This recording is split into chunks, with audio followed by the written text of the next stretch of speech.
हे dear students, Learners Square पर आप सभी का बहुत बहुत स्वागत है। तो जैसा कि सीबीएसई द्वारा बोर्ड एग्जामिनेशन यानी कि 10th क्लास और 12th क्लास के सिलेबस को या यूँ कहते पूरे सेशन को 2 पार्ट में डिवाइड किया जा चुका है। तो आज हम इसी के बारे में अपना पूरा डिस्कशन रखेंगे और समझेंगे कि क्या है ये टर्म 1 टर्म 2, कैसे एग्जामिनेशन होगी, कब एग्जामिनेशन होंगी और कैसे क्वेश्चंस पूछे जाएंगे। यही सारी चीज़ें हम यहाँ डिस्कस करने वाले हैं। तो 5 जुलाई को सीबीएसई द्वारा एक नई स्कीम या यूँ कहते स्पेशल स्कीम दी गई सीज़न 2021 एंड 22 के लिए, जो कि एग्ज़ामिनेशन 10th और 12th की जो बोर्ड एग्ज़ामिनेशन होती है उससे रिलेटेड है। तो जैसा कि हम लोग देख रहे हैं कि लास्ट 2 ईयर से कोविड के कारण से एग्ज़ामिनेशन नहीं हो पा रही हैं। इस साल भी बच्चों को जनरल प्रमोशन दिया गया है, तो अब ऐसे बच्चों को पास नहीं किया जाएगा और इससे ही रिलेटेड सीबीएसई ने एक स्पेशल स्कीम तैयार की है, जिसमें कि असेसमेंट, असाइनमेंट, प्रैक्टिकल्स और कुछ एग्ज़ाम्स कंडक्ट करवा करके जो है आपका रिज़ल्ट प्रिपेयर किया जाएगा। क्योंकि जो है क्लासेस कंटिन्यू हो पाएंगी नहीं कंटिन्यू हो पाएंगी, इसके बारे में बहुत ज़्यादा कन्फ्यूजन है अभी, है ना। जैसे कि अभी हम सुन रहे हैं कि अगस्त में, सितंबर में कोविड का 3rd वेव भी आ जाएगा, जो कि बच्चों के लिए बहुत ज़्यादा खतरनाक है। तो यही सारी चीज़ों को ध्यान रखते हुए सीबीएसई ने जो पूरा सीज़न है उसको 2 पार्ट में ब्रेक कर दिया है। अब ऐसा नहीं कि ये पहली बार हो रहा है, पहले भी SA1 और SA2 होता था और कॉलेजों में जो एग्ज़ामिनेशन होती हैं वो सेमेस्टर बेसिस होती हैं, यानी कि जैसे एक सेमेस्टर होता है नवंबर दिसंबर में, नेक्स्ट सेमेस्टर होता है अप्रैल में या मार्च में। तो इसी तरीके से यही सारी चीज़ों को ध्यान रखते हुए सीबीएसई ने जो आपका पूरा सेशन है उसको 2 पार्ट में डिवाइड कर दिया है, और एक पार्ट को कहा गया टर्म 1 और दूसरे को कहा गया टर्म 2। तो जो टर्म 1 है उसकी क्या डिटेल्स हैं, कैसे क्या क्वेश्चन पेपर आएंगे, क्या सिलेबस रहेगा, और टर्म 2 में क्या कैसा क्या रहेगा, यही सारी चीज़ें हम यहाँ पे डिस्कस करते रहेंगे। वीडियो अच्छा लगे वीडियो आप लाइक कर दीजिए, चैनल को सब्सक्राइब कर लीजिए और अपने दोस्तों को शेयर भी कर दीजिए। तो आइए हम देखते हैं क्या है सीबीएसई का प्लान। तो यहाँ से हम समझते हैं क्या कहा जा रहा है। कहा जा रहा है academic session to be divided into 2 terms. तो जो आपका एकेडमिक सीजन यानी कि जो आपका सीज़न जुलाई से मार्च तक चलता था उसको 2 पार्ट में अब डिवाइड कर दिया जाएगा, और हर एक टर्म में 50-50% सिलेबस पूछे जाएंगे। ठीक है। टर्म यहाँ पे नाम भी दिया गया है दोनों टर्म का, टर्म 1 और टर्म 2। अब क्या क्या डिटेल्स है इसमें। The syllabus of academic session will be divided into 2 terms by the following systematic approach by looking into in connectivity of concept and topics by the subject experts. तो अब क्या details है, in details को हम धीरे धीरे समझते चलते हैं। जो भी आपका सिलेबस है उसको रैशनलाइज कर दिया जाएगा। 50% सिलेबस जो है फर्स्ट टर्म में पूछे जाएंगे, 50% सिलेबस सेकेंड टर्म में पूछे जाएंगे। अब कुछ डिटेल्स यहाँ पे है जो कि 2021-2022 पूरे सेशन से रिलेटेड रहेगा। यहाँ से हम समझ सकते हैं जैसे क्या बताया जा रहा है। क्लासेस 9-10th का जो इंटरनल असेसमेंट रहेगा, यानी कि जो आपकी टर्म 1 रहेगी, टर्म 2 रहेगी, इनके अलावा स्कूल जो है 3 पीरियोडिक टेस्ट कंडक्ट करवाएंगे। Student enrichment, portfolio, practical work, project work और कुछ स्पीकिंग लिसनिंग एक्टिविटीज़, ये सारी चीज़ें कंडक्ट करवाएंगी। ऐसे ही 11th-12th क्लासेस के लिए क्या कहा जा रहा है कि इनका यूनिट टेस्ट कराया जाएगा, इनके प्रैक्टिकल्स कराए जाएंगे, इनको प्रोजेक्ट्स दिए जाएंगे। ये सारी चीज़ों को स्टूडेंट्स कंप्लीट करेंगे, और स्कूल की ये जिम्मेदारी रहेगी कि ये सारी एक्टिविटीज़ जो भी स्टूडेंट्स कर रहे हैं इनको सीबीएसई के आईटी प्लेटफॉर्म पर जो है अपलोड किया जाए। इनके कितने कितने कौन से स्टूडेंट को क्या क्या मार्क्स मिल रहे हैं। ठीक है। थोड़ा और डिटेल में टर्म 1 टर्म 2 को हम समझ लेते हैं।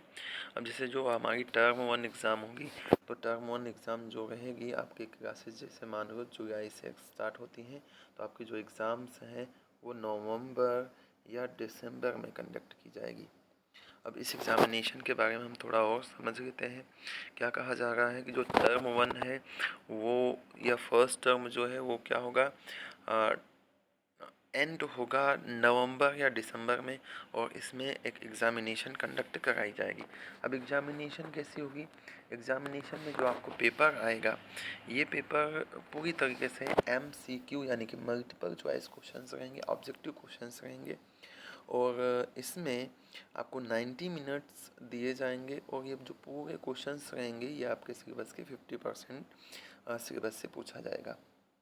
यानी कि अब आपको जैसे कि ईयरली एग्ज़ाम में आपको पूरा पूरा सिलेबस लर्न करना पड़ता था, तो थोड़ा सा यहाँ पे रिलैक्स कर दिया गया है। 50% सिलेबस जो है फर्स्ट टर्म में पूछ लिया जाएगा, और ये पूरी तरीके से ऑब्जेक्टिव रहेगा। ठीक है, नेक्स्ट इसके आगे चलते हैं, हम समझते हैं ये जो पेपर आपको दिए जाएंगे, यानी कि टर्म 1 का जो पेपर आएगा, टर्म 2 का जो पेपर आएगा, ये CBSE के द्वारा ही दिया जाएगा। ठीक है, the exam will be conducted under the supervision, ये सारी चीज़ें CBSE के अंडर में होगा। वहाँ से सुपरिटेंडेंट जो है अपॉइंट कर दिए जाएंगे, वो सारी चीज़ों का देखभाल करेंगे। अब यहाँ से मोस्ट एक और इम्पॉर्टेंट न्यूज़ ये है कि जो आपकी ऑब्जेक्टिव एग्जामिनेशन यानी कि MCQ एग्जामिनेशन होगी, ये OMR सीट पर होगी। अब OMR सीट जो है कुछ इस तरीके से होती है, जैसे मान लो आपने फिफ्थ क्वेश्चन आपको अटेंड करना है, तो फिफ्थ क्वेश्चन के आगे आपके पास ऑप्शन दिया जाएगा ABCD, 4 ऑप्शन दिए रहेंगे आपको। ठीक है, अब इन पे ऐसे राउंड भी रहेगा। अब इस राउंड को आपको फुलफिल करना रहेगा। ठीक है, तो इस राउंड को फुलफिल करने के लिए हमें क्या करना रहेगा, देखिए अब इस जैसे मान लो फिफ्थ क्वेश्चन का ए ऑप्शन करेक्ट है, तो आपको क्या करना है, इस ऑप्शन को पूरी तरीके से कवर कर देना है। ठीक है, इस तरीके से ऑप्शन को हम फिल कर देंगे। कुछ बच्चों ने जिन्होंने कुछ कॉम्पिटिटिव एग्ज़ाम्स दी होंगी, उन्हें इसके बारे में थोड़ा नॉलेज होगा, है ना। इस तरीके से ऑप्शन को फिल कर देना। अब आपको ये भी ध्यान रखना रहेगा कि यहाँ पे फिल करा है तो आपको ऐसा नहीं करना है कि यहाँ पे भी फिल कर देना है, कोई एक ही राउंड आपको पूरी तरीके से फिल करना रहेगा। ठीक है, तो नेक्स्ट इसके आगे क्या बताया जा रहा है कि जो the marks of the term 1 examination will be contribute to the final overall score of the students. तो जो आपका पूरा ओवरऑल स्कोर बनेगा, जो रिजल्ट आपका बनेगा, उसमें टर्म 1 के मार्क्स भी कंट्रीब्यूट करेंगे। ठीक है, नेक्स्ट हम समझते हैं टर्म 2 क्या है भाई। टर्म 2 का एग्जामिनेशन कैसा होगा, तो जो टर्म 2 रहेगा ये इसका जो एग्जामिनेशन रहेगा वो मार्च या अप्रैल में होगा। At the end of the second term the board would organize term 2 or year-end examination based on the rationalized syllabus of the term second only. यानी कि यहाँ पे फिर से स्पेसिफाई किया जा रहा है कि जो टर्म सेकेंड में आपको सिलेबस आने वाला है वो 50% ही आएगा। जो आपको फर्स्ट टर्म में आ गया है वो सिलेबस यहाँ पे नहीं पूछा जाएगा। ठीक है, अब यहाँ पे ये जो एग्जामिनेशन है ये आपको जैसा मैंने बताया कब होगा, मार्च और अप्रैल में होगा। नेक्स्ट ये जो पेपर होगा ये 2 आवर का पेपर होगा, यानी कि आपके पास पूरे पूरे 2 घंटे रहेंगे, और आपके पास जो क्वेश्चंस रहेंगे वो केस बेस्ड रहेंगे, सिचुएशन बेस्ड रहेंगे, ओपन एंडेड रहेंगे, शॉर्ट आंसर रहेंगे, लॉन्ग आंसर टाइप क्वेश्चंस रहेंगे। यानी कि मे बी ये डिफ़िकल्ट भी हो सकता है और इजी भी हो सकता है। ठीक है, next in case of in case the situation is not conceive the normal descriptive examination, a 90-minute MCQ based exam will be conducted at the end of the term second also। अब मान लो condition सही नहीं रहती है, situations हमारी सही नहीं रहती है, जैसे कि कोविड चल ही रहा है, हम लोग जानते ही हैं। तो अगर नहीं कंडक्ट हो पाती है इस तरह से रिटर्न एग्ज़ाम, तो टर्म 1 के जैसे ही 90 मार्क्स का एक MCQ बेस्ड क्वेश्चन पेपर आपको कंडक्ट कराया जाएगा। ठीक है, फिर से जो सेकेंड टर्म में आपको मार्क्स आएंगे वो भी फाइनल जो ओवरऑल स्कोर रहेगा आपका उसमें कंट्रीब्यूट करेंगे। अब बात करते हैं भैया, तो टर्म 1 की बात कर लेते हैं। तो टर्म 1 कहता है कि जो एग्जामिनेशन होगा वो MCQ बेस्ड रहेगा।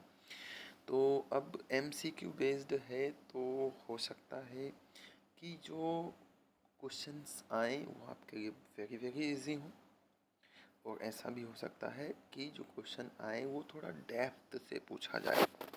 ठीक है, तो हमें जो है तैयारी डेप्थ की करनी पड़ेगी। ठीक है, जो तैयारी है हमें वो डेप्थ की तैयारी करनी पड़ेगी, यानी कि जो जितना भी टॉपिक अपन पढ़ने वाले हैं, पढ़ रहे हैं, वो सारे टॉपिक को हमें डेप्थ में जाकर पढ़ना है। अब फिर से CBSE ने ये जो एक स्कीम दे तो दी, लेकिन सिलेबस 50% में क्या सिलेबस आएगा फर्स्ट टर्म में, क्या सिलेबस आएगा सेकेंड टर्म में, ये भी कुछ क्लियर नहीं किया है अभी। तो कहा है उन्होंने जुलाई में ये बता दिया जाएगा।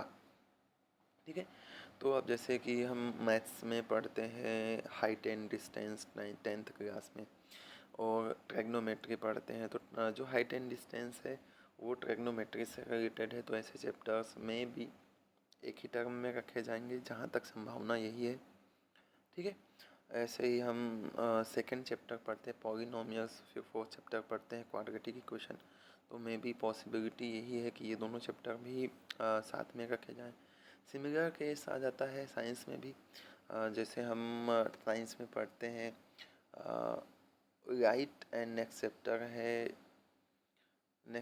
है कलरफुल वर्ल्ड करके, है ना। फिर 12 चैप्टर हम पढ़ते हैं इलेक्ट्रिसिटी, एंड 13 चैप्टर मैग्नेटोस्टैटिक्स, है ना, magnetic effect of electric current. तो ऐसे ऐसे चैप्टर जो एक दूसरे से रिलेटेड है, मे भी चांस यही है कि एक ही टर्म में रखा जाए। ठीक है, और कैसा क्या सिलेबस रहेगा वो जब भी आएगा हम डिस्कस करेंगे ही, तो आप सभी को एकदम क्लियर हो जाएगा।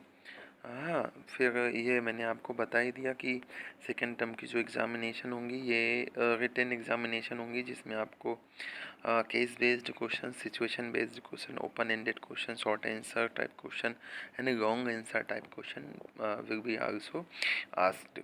तो अब क्वेश्चन अगर इस तरीके से आएंगे case based, situation based, open ended, तो चांसेस यही है कि जो क्वेश्चंस रहेंगे वो थोड़ा डेप्थ से लिए जाएंगे। तो स्टडी हमें बहुत अच्छे से करनी है। आप लोग बिल्कुल बेफिक्र रहिएगा। आप जो भी रिलेटेड टॉपिक्स रहेंगे उन सारे टॉपिक्स के वीडियोस आपको चैनल पे प्रोवाइड करा दिए जाएंगे, और इनसे रिलेटेड जो नोट्स है वो हमारे टेलीग्राम चैनल पर भी जो है प्रोवाइड करा दिया जाएगा। तो वीडियो अच्छी लगे आप लोगों को तो वीडियो लाइक कर दीजिएगा, शेयर कर दीजिएगा अपने दोस्तों को, ताकि उन्हें भी सारे ये रूल्स जो भी स्कीम दी गई है CBSE द्वारा इनके बारे में उन्हें पता चल जाए। एंड देन मोस्ट इम्पॉर्टेंट ये है कि अब एकदम नया सा सिलेबस रहेगा। सिलेबस नया तो नहीं रहेगा, बस 2 पार्ट में डिवाइड रहेगा। ठीक है, तो 2 पार्ट में अगर सिलेबस डिवाइड है तो जाहिर सी बात है मे बी जो भी क्वेश्चंस आएँ वो बहुत ही ईजी पूछ लिए जाएँ, और ऐसा भी चांस है कि डिफ़िकल्ट क्वेश्चन भी पूछ लिए जाएँ, डेप्थ में क्वेश्चन पूछ लिए जाएँ। ठीक है, अब मान लो ऐसा कुछ होता है, ऐसा क्या होता है बताता हूँ। मान लीजिए टर्म 1 जो है ये बताया जा रहा है नवंबर या दिसंबर में होता है। जो अपना टर्म 2 होगा ये होगा आपका मार्च या फिर अप्रैल में। ठीक है, अब मान लो कुछ कंडीशंस ऐसी रहती हैं, सिचुएशंस ऐसी रहती हैं कि यहाँ पे एग्ज़ाम कंडक्ट नहीं हो पाती है, तो जो आपका रिज़ल्ट बनेगा उसमें ज़्यादा इफ़ेक्टिव रहेगा टर्म 2 का मार्क्स। सिमिलर सिचुएशन तब भी रहेगी जब टर्म 2 की एग्ज़ामिनेशन कंडक्ट नहीं हो पाती है, तो टर्म 1 का जो रिज़ल्ट रहेगा वो ज़्यादा इफ़ेक्टिव रहेगा। ठीक है, तो यही कुछ कंडीशंस हैं, या और ये तो क्लियर ही कर दिया गया है कि बाई चांस टर्म सेकंड नहीं हो पाता है, टर्म सेकेंड इस तरीके से नहीं हो पाता है कि जो क्राइटेरिया दिया गया है सीबीएसई द्वारा कि open ended short answer long answer आएगा, लेकिन फिर भी कोविड पेंडेमिक चलता ही रहता है, एग्जामिनेशन कंडक्ट नहीं हो पाती, तो वहाँ पे भी ऑब्जेक्टिव क्वेश्चन मिल जाएंगे। अब दोनों कंडीशन भी अगर नहीं होती है तो बोर्ड ने एकदम स्पेसिफाई कर ही दिया है यहाँ पे कि इस तरीके से कुछ असेसमेंट और कुछ एक्टिविटीज़, कुछ प्रोजेक्ट आपसे करवाया जाएगा स्कूल द्वारा, और इनसे जो मार्क्स मिलने वाले हैं वो सीबीएसई के आईटी प्लेटफॉर्म पे अपलोड कर दिया जाएगा ये, ठीक है। देन एक और इसी में नोटिस है ये, school would create a student profile for the assessment undertaken over the year and retain the evidence in digital format। तो ये स्कूल के द्वारा ऐसा कुछ किया जाएगा, यानी कि स्कूल की तरफ से स्टूडेंट की एक प्रोफाइल बनाई जाएगी जिसमें जो भी एक्टिविटीज़, जो भी प्रैक्टिकल्स हैं, प्रोजेक्ट्स हैं, जो यूनिट टेस्ट वगैरह हैं, इन सारी जो भी कराया जाएगा टेस्ट वगैरह, इनसे जो भी मार्क्स मिलेंगे स्टूडेंट को, इसको डिजिटल फॉर्मेट में सीबीएसई की साइट पे अपलोड करना पड़ेगा, जिससे कि रिजल्ट बनाने में थोड़ा सा आसानी हो सके, ठीक है। फिर क्या क्या कह रहा है, guidelines for internal assessment for all subject will be also released along with the rationalized term-wise divided syllabus for the session 21-22. The board would also provide additional resources like sample assessment, question bank, teacher training, etc. for the reliable and valid internal assessment। अब जो भी ये internal assessment conduct होने वाले हैं, ठीक है, इन सब के लिए टीचर्स के लिए टीचर ट्रेनिंग, बच्चों के लिए क्वेश्चन बैंक भी, सैम्पल असेसमेंट भी बोर्ड द्वारा प्रोवाइड किया जाएगा। और ये सब कब किया जाएगा, ये तब किया जाएगा जब आपका सिलेबस जो है ये क्या किया जाए, 2 पार्ट में डिवाइड कर दिया जाए। आई थिंक आप सभी को समझ में आ गया होगा। फिर भी कुछ कन्फ्यूजन अगर आपको हो तो कमेंट सेक्शन में जा कर के कमेंट कर दीजिएगा, और उनका जो भी सॉल्यूशन होगा जल्द से जल्द आपको प्रोवाइड उसका सॉल्यूशन, उस कन्फ्यूजन का सॉल्यूशन आपको प्रोवाइड करा दिया जाएगा। वीडियो देखने के लिए आप सभी का बहुत बहुत धन्यवाद। Thank you.